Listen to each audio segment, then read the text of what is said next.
TAVR certainly spread faster than even Dr. Cribier ever imagined when he designed and developed this whole process years ago. Now we're starting to look at something different, low-risk patients.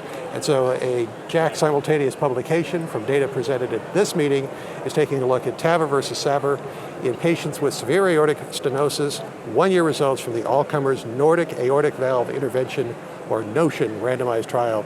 And I am with Dr. Gustav Thyregod, who is from the Department of Cardiothoracic Surgery, the Heart Center, and Copenhagen University Hospital. First off, congratulations. This is a great meeting for you, and I am sure you've been asked this question many times.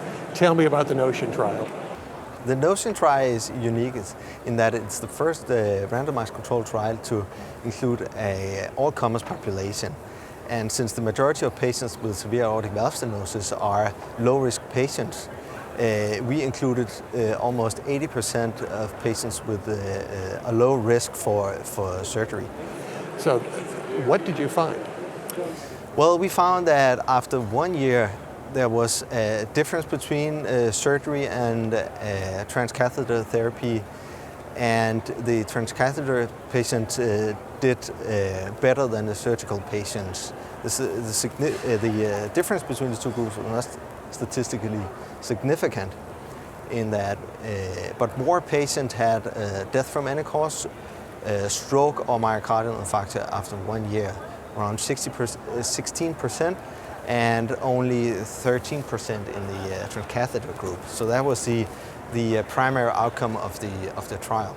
Can you describe the patients a little bit? Yeah. Low risk, it can mean almost anything. Yeah. Specifically, what gave them that characteristic? The patients, we had an inclusion criteria that said it should be over 70 years old or older. And it turned out that the patients were around 80 years old in both groups. Wow. But their burden of comorbidity was low, and that's why we can call them the low-risk patients. So the STS score was below 4 in almost 80% of the patients. Now, I remember at a TCT meeting not too long ago with a tremendous debate about, well, we should be doing this in more patients now, and well, we don't have the data. Yeah. Now that we have the data, what's your take home from NOTION? What are you trying to explain to people and say, this is, I think, what we need to take away from this?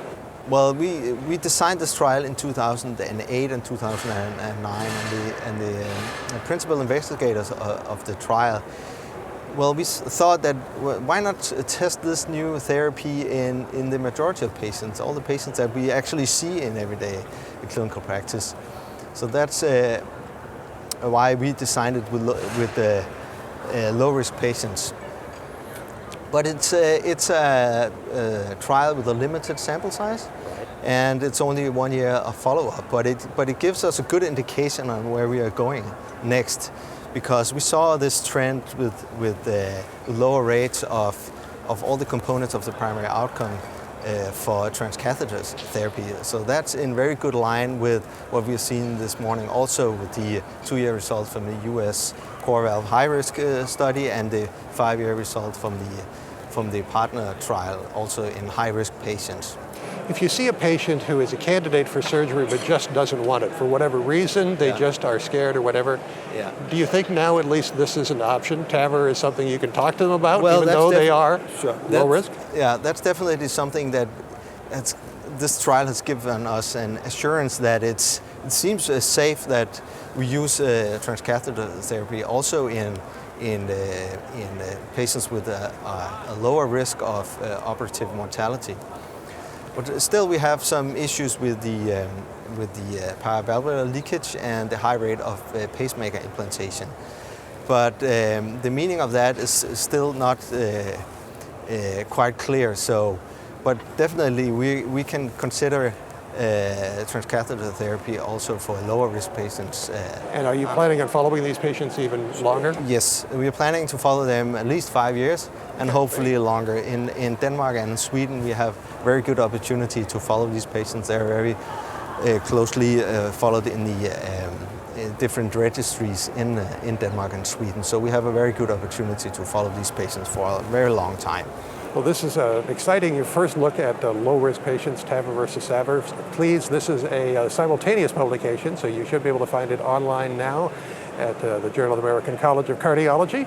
And please check out the Cardiol Source World News issue, because we have all the coverage from ACC 15, and it's in a separate little supplement that comes with the magazine. I'm Executive Editor Rick McGuire.